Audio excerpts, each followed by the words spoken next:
একটা শান্ত গ্রামের সকালে হঠাৎ হাজির এক বিশাল টিয়া পাখি, মানুষের চেয়েও বড়।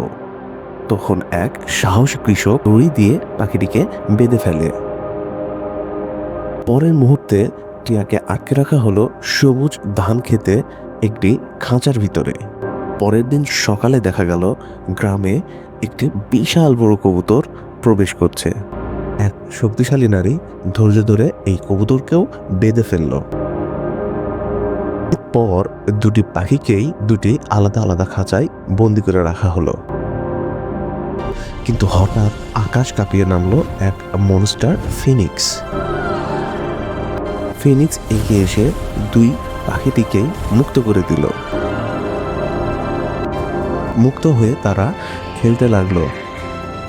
তবুও দিনের শেষে দেখা গেল নদীর তীরে বসে তিনজন কেঁদে চলেছে, কারণ কেউ লাইক বা সাবস্ক্রাইব কিছুই করলো না।